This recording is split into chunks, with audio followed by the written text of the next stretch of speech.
Hi, Tammy. Hi, Lisa. Thank you. Welcome. Yeah, thanks for having me. I'm so happy that you're here to tell us a little bit about your new book, The Land of Good Dreams. I just had an opportunity to read it and just finished it, and I love it. Really, really well done.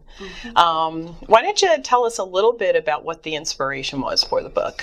Well, my son Logan is actually on the back of the book. When he was younger, he had nightmares for years, and he'd wake up screaming. And so before he went to bed, he would pray every night, Lord, help me to have all good dreams tonight and no bad dreams. And so every night, over and over again. And so I started to wonder what a land like that would be like, a place where children who have chronic nightmares can escape to, someplace safe, full of hope. And so from that was born The Land of Good Dreams.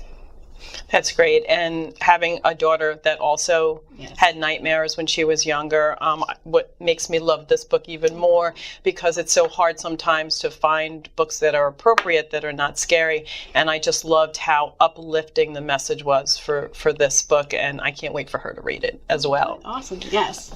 Yes, I agree. And looking in the genre for my books, it's all these days, it's all about vampires and zombies. A lot of and darkness. Darkness and stuff. And I wanted to have a book that brought light, into a child's life, that had inspiration and hope, and that didn't have any sex in it, that didn't have any real violence in it, that didn't have anything that was negative, that was just an uplifting, inspirational book, a good story. Kids need really good stories these days. Yeah, I would say it's definitely parent approved. Yes. Family friendly is the name we came up with. Exactly. It's for the whole family, it's not just for kids. Yeah, I enjoyed reading it too.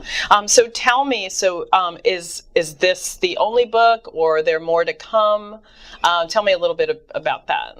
Well, when he was younger, and I originally thought about doing it was going to be a picture book for kids because he was younger.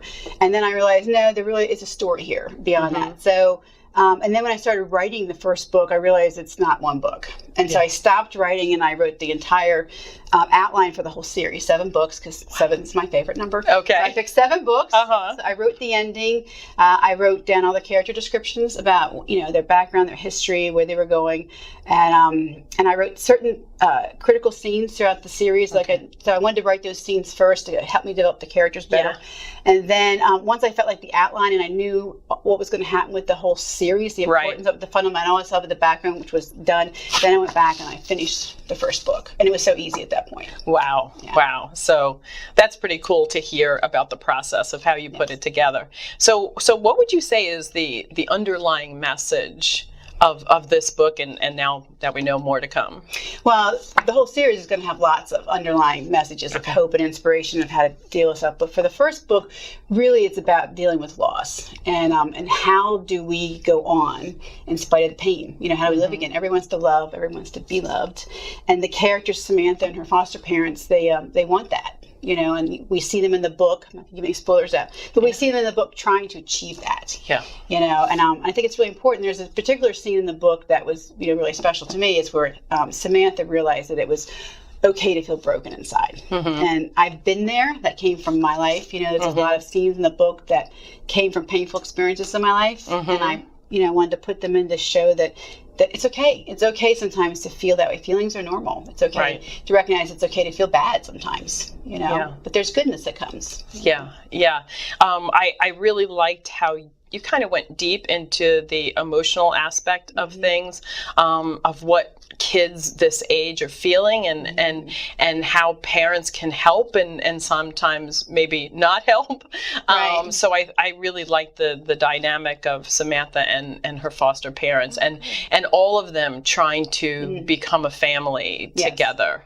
I thought that was really, really nicely done with that. Because normal families that are, the blood families, the regular families, they struggle with that as it is. Yes, exactly. So when you have a family that... how hard it is, normally to have that. But then to have one with these dynamics in it, trying to come together with, the underlying is that they all want that. They want to have a family again. And it's a beautiful, I think it's a beautiful story that way. Yeah. How to get there. How do we have a family again? How do you do that? You've been through so much pain. Right. And the kind of foibles that you have as you do that, and the awkwardness sometimes, but everything, but the love that's shared, and as you said, Right. Because It's the awkward. You don't know. You have all these rules in your head. Right. Not This is the way I should do it. Right. This is Yeah. There's a book that says this is how I parent. Right. Right. Or it's like you think in your head that there's these made up rules, and, and your heart says one thing and your mind says another one. And so I go into that a lot in the book and stuff about, and that's a lot of the thought process that most people have. Yeah. You mentioned earlier that some of the book is taken from your real life experience. Yes. I don't want you to, have any spoilers here, but is there anything in particular you wanted to share about any certain scene or that may have been? Yes. So yes, I do. Yes. So Samantha is a lot, she's a tomboy, and she's a lot like me growing up. I had 2 brothers, and I was very outgoing, and there's a scene in there where basically Samantha, helps stand up for like a bully. And that's something that's prominent in our day and age. And let me tell you, it happened when I was in school, which was a very long time ago. But, it's still going on. It would probably always go on where people are picked on, And so there was I wanted to put something in there about that in the book. So I wrote a scene that was different from my childhood, but it was based off my childhood where I was on the bus and, they were picking on this girl named Marcy, and I was infuriated that this is wrong. I'm going to stand up. So I stood up and I said, Marcy, you come sit on the inside of the bench, and nobody messes with her. And it's hard to mess with somebody when they're on the inside by the window. I'm on the outside. I said, you got to come through me first. Right. Well, that really didn't go over too well with the bully kids on the bus. And so the next day, the girl's older brother got on the bus and got into a fist fight with me. Oh wow. Yeah, and the bus driver had to pull it. And it was a mess. But from that day forward, nobody messed with Marcy. Right. I stood my ground as a tomboy. Not that I'm condoning violence, but I didn't really stand. You stood up for her. I stood up for her. I stood for the victim. And so Marcy and I became really good friends. She was a really neat kid, and that's a part of my childhood that I'm always going to cherish. And so my message that I want to tell kids is that you don't, because sometimes we're afraid to stand up to the bully, but if you just stand up for the victim, you might just get your next best friend. Yeah. Important lesson. Yes. And there are a lot of protector themes. I won't give away too much in your book. Also, you created one of the characters after one of your sons. That's right, Logan, the one who had the nightmares. Yeah. So his middle name is Matthew, and so the character Matthew is written after him. Now it actually looks like him. I mean, long blonde hair, and his hair keeps growing, so maybe Matthew's hair's going to grow too. Okay. They have to so I made him look like him and have some similar personalities and stuff, because the book was inspired by his nightmares. I wanted him to be more of a part of that book. And so if he's had a lot of personal, growth and stuff too, and struggles that will come into the book. But Matthew's also a very different character. He's fictional. So Logan read it and he's like, that's not me. And it's like, it's not meant to be. I was going to ask you, how does he feel about being in the book? He thinks he's different than him, but he sees similarities. But I think, and he got the model for the scene here in the book, and he just felt really blessed to be a part of the whole thing, and knowing it's like, God said he's going to bring, glory from our ashes, beauty from our ashes and stuff. So it's a nice healing process. Yeah.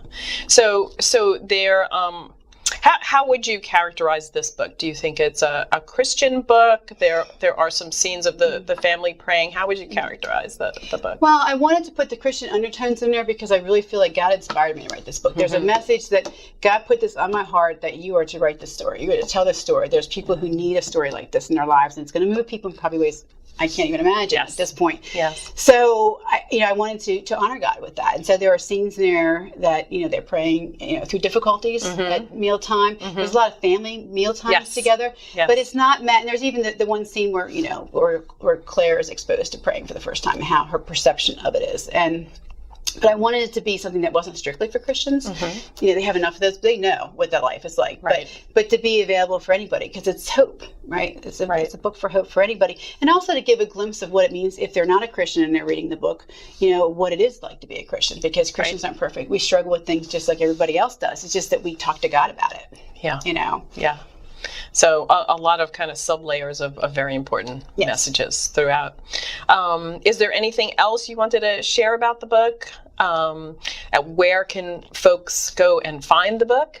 Well, it's available for on Amazon right now, and on the video there are going to be links above and below. Okay. We have the launch party coming up on October 13th. October 13th. And I'll be there signing books and stuff. That's on my Facebook page. You can follow me there. And book 2 is going to be coming out Shortly. I'm thinking like late spring, you know. Okay, great. And I already have a title called The Dream Lures, and if you want to know what a dream lure is, you have to read the book. Okay. So do you have anything in place where people can follow you to keep up on, okay, when the next book is going to come, or any place they can follow you, Facebook, yeah, so there's, Twitter? So I'm on Twitter. I'm just not very good at Twitter. I don't get Twitter. I don't get Twitter. But I understand Facebook, and I have a website. And there's even on Amazon, you can follow me there, but you can't really interact with me on Amazon's offer page. So the best thing is probably on Facebook or through my website. And but there's a thing that says stay tuned, a button called stay tuned. If you join that, you can join a mailing list, and then you'll be able to know right you know, when the next books are coming out, the specials that are running, you know, those for it. Because my goal is really with the models and the books, they're the same age, is to be able to put a book out every 6 to 10 months. So that gives me a little bit of leeway. You know, it might not be perfect, but to be able to put that book out in you know, in that time frame. Okay, great. That's my goal. Okay. Well, again, the book is The Land of Good Dreams, and I look forward to seeing the journey progress here with these different books, and I'd love as many kids to read this as possible. So go on Amazon, and you can pick up your copy there.